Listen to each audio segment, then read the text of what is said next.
What's up, junkies? Welcome back in for another edition of Pigskin Junkies. Myself, Michael Larson, the big brother, Jared Larson, and Scott Panza here to talk about the weekend of football and then also preview the Monday night national championship game, which just lovingly kicks off at 8 p.m. for us East Coast people. So if you want to watch the whole game, you can say goodbye to your day of work on Tuesday. Yeah, forget about it. Yeah. Forget all about that. You're not the target market, Micah. It's all the college kids, bro. Yeah, that's fair. Bro. But, so let's dive into it, fellas. So we're at halftime of the Seahawks-Packers game. It's currently 21-3. Jared and Scott, you guys are getting on Eagles second half, correct? Seahawks second half. Did you say Eagles? You did say Eagles. It's okay. I was just saying, I'm in the middle of clicking currently, so if I'm distracted, I apologize. Well, yeah, I caught Seahawks minus 3.5. I think they're going to come back, and we've seen that the Packers, they haven't made second half adjustments. I expect the Seahawks to come out with a bit more spark here in the second half. But we're recording this at halftime because I'm a big softie and I'm about to go to bed. So I'll wake up at 2 a.m., check the score, and go back to bed. Brian Schottenheimer, or whoever the hell this guy is, whatever his name is, I know I mess it up every time. Kyle Shanahan. Should be fired tomorrow. Fired. Russell Wilson, before the 2-minute drive, was 5 of 10. Fat Marshawn Lynch was 6 rushes for 12 yards. What is going on? Not that hard. Yeah, now that they're going to be forced to throw, that hopefully. It's the game script they have every week. I tweeted it out earlier. Schottenheimer is just he's determined to continue his mistakes that he made in Dallas last year. And now that the problem is that they're going to fire him, they're going to lose out on all the good offensive coordinators because they're all going to get signed away. Because all the teams that had head coaching vacancies, they filled all those roles. So you're going to get only the trash dump heap of OCs to come fill in. So Freddie Kitchens, welcome to Seattle. Do you think people are still interviewing Stefanski for a head coaching job after this weekend? He got a head coach. Yeah, he got the Cleveland job. Wait, what? Yeah. What do all day? Mike is still in his hangover days. No, Yeah. I wish I could say I'm hungover, but I think I have a cold or something. I don't know if you guys can tell by my voice, but I feel like death. Cold. I've had that one before. I said the Jack Daniels cold. I've had that one before. I wish I could say it was a hangover, but that usually I cure myself of with 2 Advil, and I took care of that this morning. It's my my body feels like it's on fire. Jim Beam. No. His good friend, James Beam. Depends on what kind of wedding it was. It was a nice one, classy. No changing Jared's mind to the fact that I'm actually sick and burning up currently, so we're just going to move along to talking about the game that got hired by the Browns. Yeah. Horrible. Give him 2 years. Unbelievable. I give him 2 years. That's so bad. Sweet. I wonder who we're going to hire. I'm all in. Somebody better than him, probably. It won't be hard. Well, Pat Shermer just went to the Broncos today, so he's out of it. That's fine. Maybe we bring Jay. Reunite him with old Kirky boy. Why not just move Kubiak into the OC role? I think they'd probably move his son up to the OC job. Nice. This is how the game works. This is how the game works. That's crazy. I mean, Stefanski's been with the Vikings since Brad Childress was the head coach. So it's going to be different going from one tragic team to another. It's going to be great. So Vikings get pretty much manhandled. The offensive line, from what I was able to watch, looked like wet paper towel. Is that an accurate description? They were owned all day by. They couldn't move the ball. They had 5 first downs late into the fourth quarter. It was pretty rough to watch. And the Jimmy Garoppolo, they really kept him low key in the second half. They were just pounding the rock relentlessly, and they weren't letting him make any mistakes. So a little bit of an indictment on Jimmy GQ, but I don't think it matters with who they're going to play in the next round. I think they're going to just dump all over the Seahawks or the Packers So now it's just a matter of who they're going to see in the Super Bowl. So the Niners played it as I thought they would. I had them money line, I had them spread, and I had all the geniuses on Twitter saying that the Vikings were coming in hot. I'm sorry, Micah, but I didn't see too much fight out of them. Yeah, the offense looked a lot more like they did against Green Bay in Week 16. Very 16. 17. 16 than they did against the Saints in the first round of the playoffs. So, I mean, with a quarterback like Kirk Cousins, I don't think anybody should be surprised that you get wide ranges of performances, and that's what happened. They weren't able to run the ball. They forced him into Kirky beating him, and he didn't do it. Not really any other way to say it. That's the game plan. And that's the game plan. And look, he didn't beat him. So I don't think the Niners did anything absurd on offense. They were able to move the ball with some regularity. There were some really nice catches made by Deebo Samuel. And this Juszczyk guy out of the backfield seemed to do a number on the Vikings defense. So, I'm with Scott. I don't think either of the teams that are in the other side of the bracket really pose them any threat, and I would expect them to move on to the Super Bowl. I'll be interested to see what the lines are later on tonight. I wish my phone would be working so I could pull up this stat, but I'm pretty sure Kirk was actually 21 of 28 or something like that. I mean, his stat sheet wasn't, and I know, Scott, stats are for losers, but I mean, if you look on the paper, it's truthfully, it's not like he played god-awful and lost us the game. It's just if you want to I'm sorry. Go ahead, Scott. I say if you want to talk box scores, then the next one is a doozy for you. I just remember looking at my phone being like, holy cow, the Titans are up. And just kind of waiting for it to change. And then I check again like 30 minutes later. Oh, they're still up by like more than what they were originally. So, I mean, our money line, the can't lose money line parlay, lost on the first night. Lost. Yeah. Yeah, Mike, I got the stats here. 21 and 29 for 172. So, yes, high completion rate, but it was yards per long attempt are probably like 3.1, and took 6 sacks for negative 46 yards. Yeah. Brian Schottenheimer just committed to running the football. 2nd and 10, Marshawn Lynch up the gut for 4 yards. Brilliant. You're getting clowned on the road, dude. Like, throw the ball, man. Where's the urgency? Just where is it? But whatever. Next game, I mean, Titans. Talk about playing with some energy. I loved what I saw from Derrick Henry. Ryan Tannehill just did enough, covered the 10 first half. This is what I was really all over all weekend was first half, Titans +6. I thought the long layoff was going to have an impact on the Ravens, and it sure felt like it did because they came out slow and they came out flat. Now, all the other analytics geniuses out there won't talk about and tweeted out today, but the first 2 drives, interception and turnover on down. So, those are, and they both led to touchdowns. So swung the game in favor of the Titans quickly. And what did the Titans want to do? They wanted to play from ahead, and they just controlled the clock, and they just imposed their will on the Ravens. Now, on the flip side, the anti-Lamar Jackson people are going to say this game is an indictment of him. Tom Brady lost to Mark Sanchez in the playoffs at home. Sometimes you just lay duds. This is his second year in the NFL. I still think that he's going to be a stud in the league, but I'm not all the way on the other end where all the people are circling the wagon saying that he's the best quarterback ever, MVP. Oh my God, look at me. I called this. Well, he's 0-2 in the playoffs. You still got to show it. Still take Mahomes over him. Was banging the drum on the Chiefs over the Ravens last week. So, as a Pats fan, as someone who has friends down in Baltimore, I was thrilled with the outcome.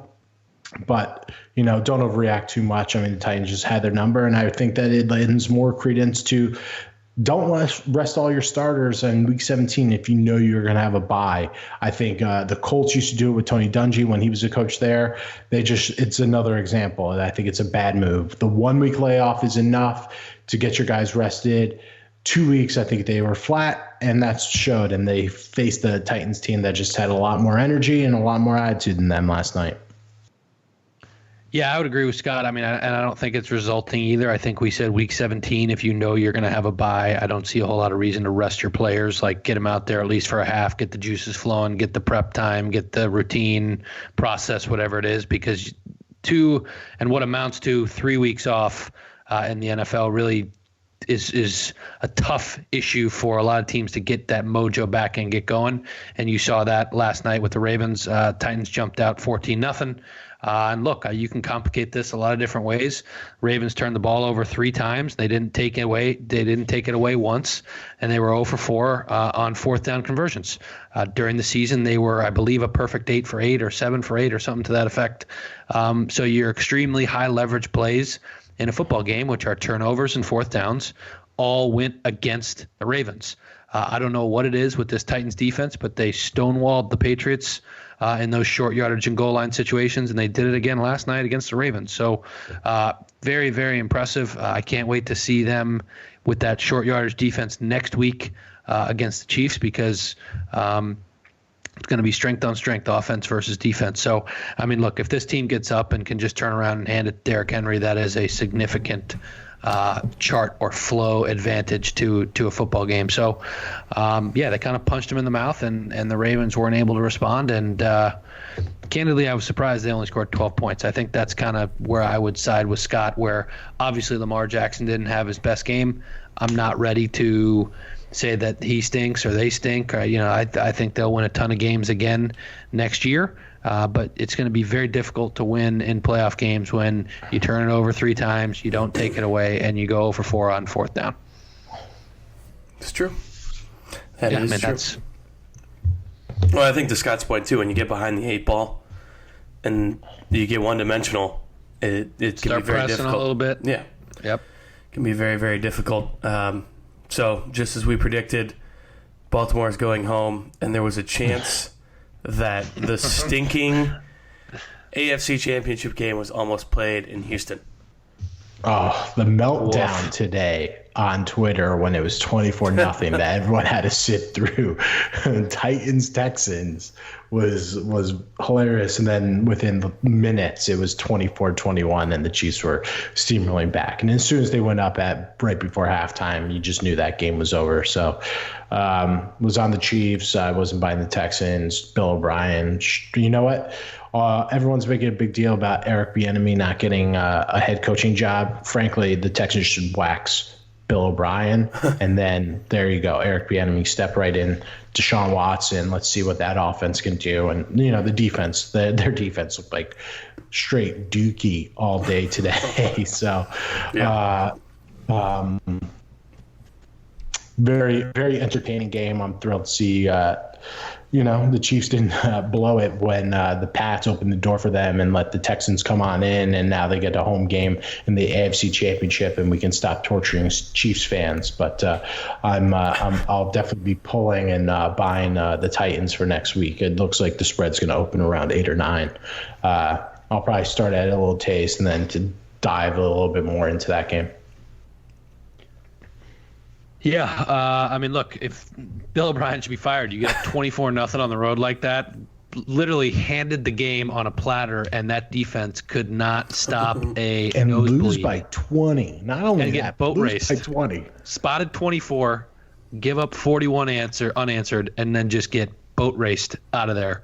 They Kansas City on the first drive had a third down. That was a blatant drop. Would have been a first down. Who knows what happens after that? Second drive, third down, blatant drop. Who knows what happens after that? I believe they proceeded to score touchdowns on the immediate 7 possessions following those 2 drops. So, and then, it's the end of the game stuff where they're up by 1 million and they're running it, and who cares? Kansas City's great. I said I was on them at 8. I said I would buy some more at 10. I did. Look, we gave some money. We got back what we lost on the can't lose parlay between Ravens and Chiefs. So, had Packers. Pretty good weekend. I had the Niners dead wrong on Baltimore. I don't really know what to say on that. Kansas City certainly made your balls jump a little bit at the beginning of the game, but they got to the window, which is in this stuff all that really matters. And then we're sitting here with a Green Bay ticket and coming back on Seattle. So, and I'm seeing 4th and 1, just prancing it right down the field. Unbelievable. One, but on second down here, they ran the ball up the middle for Marshawn Lynch. Guess what? He got no yards. So brilliant. It's amazing to me. Anyway, so they got it to 1. Okay, they got 1st and goal. Anyway, so yeah, I mean, good weekend. I'm pretty pumped for the games next weekend. I think they'll be great. I got some golf in the afternoon, and then I'll be settling in to see what's going on. That sounds pretty good. I'm excited to see you. Touchdown. This is great live radio here, or great live podcasting. Touchdown, Seattle. Unbelievable. So I guess it's like from a betting perspective, this is great because I can script out the games almost to a T what's going to happen. It's like maybe I want them to keep Schottenheimer just so I can keep making money on them. Well, the crazy thing about the that Chiefs game, and you kind of talked about it, Jared, was they had. So I saw it was 24-0, and I hadn't been watching, and I was like, oh, okay, I should probably put this on. And right when I turned it on, the Chiefs had that nice punt return. They went 2 plays, scored a touchdown, and then they forced a 3-and-out touchdown. They ran the fake punt, whatever it was. Touchdown, yeah. Kickoff, fumble, touchdown. 3 touchdowns in 3 minutes, and you went from 24-0 to 24-21. Yeah, to like hammerlock to oh shit, now we're gonna lose. Yeah, and then you could just tell it was like, tight butthole moment. Everyone was like, oh, like crap. We kind of let up a little bit. It was quiet in there at 24-0 though. Oh yeah, absolutely. I saw a thing on I think it was Twitter that a guy, he's a Chiefs fan, and he went to the game and he was like, I'm bad luck, because I think he had a streak like me this year where he went to. With Auburn, every game I went to, he lost. And I guess it was just one of those deals with him. So when it was 24-0, he left.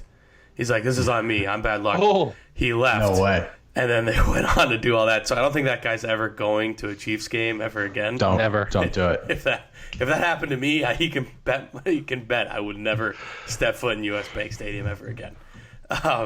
But that brings us to the matchup tomorrow night, and Scott, you can chime in on this if you want. I just saw a video of them playing neck on Bourbon Street, and I cannot wait. Dope. I got LSU 5.5. Fire away, Scott. No, after you, Jared, because my opinion means... Flip the coin. Flip the coin. No, what do you think? I like Clemson. Hasn't Trevor Lawrence never lost? That is true. I try and say he hasn't lost since middle school, which is I just don't believe is factual. So I get 5 points with a guy who's never lost. I'll take that, but I know nothing about college football. I hate it. I will not watch a second of this game. I'm actually going to a hockey game tomorrow night, so that shows my level of interest. Rangers Islanders battle for New York. Battle for New York. Are you going to Barclays or Madison? Going? It's at the Guard. I wouldn't go see hockey at Barclays. It's not even meant for hockey. They're jetting out of there ASAP. Yeah, I don't know why they moved. That's Pigskin Junkies talking puck. Oh yeah, I would talk puck with you. I don't. Yeah. The Ice Wizard has been. Chase. There's a lot of dust on the Ice Wizard hat. It's hasn't been dusted off in quite some time. So yours truly made a colossal mistake. I will be flying from Orlando to San Diego tomorrow at 6:15 Eastern.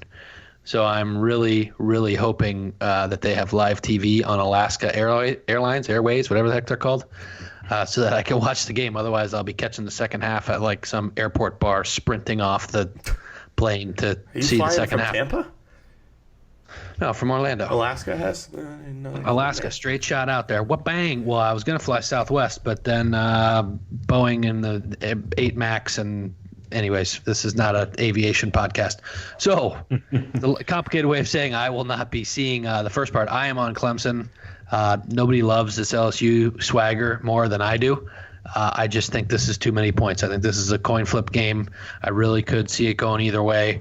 And if you're going to give me 5.5, 6 points, I'm going to take them. I think LSU beat up on a putrid Oklahoma team in the semifinal, literally scored at will against a Swiss cheese Big 12 defense. And I think and expect that Clemson will have a little bit more to say about that. I think Clemson is battle tested after now that they finally, people said they played nobody all year. They beat, in my opinion, if not the best, obviously a top 3 team in Ohio State out west in the Fiesta Bowl. And I think Trevor Lawrence is going to be able to get it done. I mean, he got in that semifinal game, he got nothing from his wide receivers. What's his face? I can't think of the kids' names now. I can see him. I got nothing for you. Justin Ross, and T. Higgins is the guy's name. Mm-hmm. Gave him nothing. I mean, blatant drops. You saw him run for 68 yards or whatever it was. He ran a lot.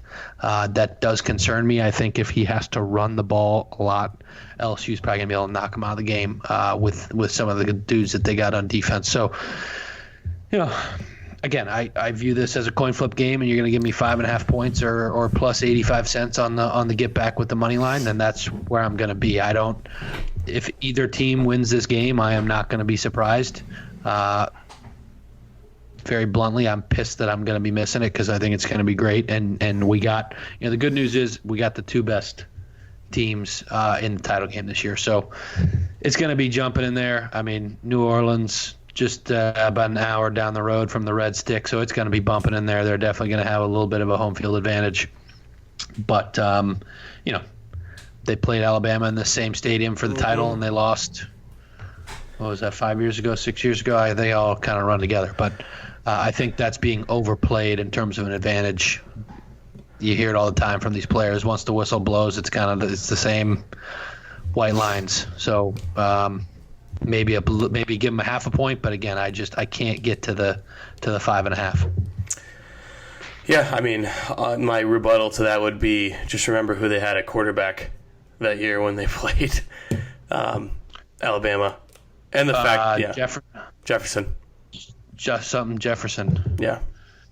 He wasn't even a quarterback. No. Guy was wide. I think he went to the NFL's wide receiver. Yeah, absolutely. That's what I'm saying. So, and last time they played before that, and then they won the national championship with against Oklahoma. Yep. So there you go. Fun facts. Yeah, like I said, I don't disagree that it's an advantage for them. I just don't. They're not playing in Tiger Stadium. Go Tigers. And I feel like the narrative that I hear is like they're playing at Baton Rouge. It's like, nah. I mean, Clemson's going to show out. It's not too far for them either. It's a battle of Death Valley. Who's going to take home the title? But that's Scott proving that college football is a regionalized sport. Yeah. That there's 2 Death Valleys. No, just because he's going to a hockey game. Oh, yeah. And it's like the best of the best college football, and he's like, Yeah, that'll be all right. I don't even want to watch on TV. Well, alrighty, junkies. Thank you so much for tuning in. We hope you had a great weekend of football. We hope you enjoy the game tomorrow night, and we will catch you later for the preview of Championship Weekend. Night. See ya.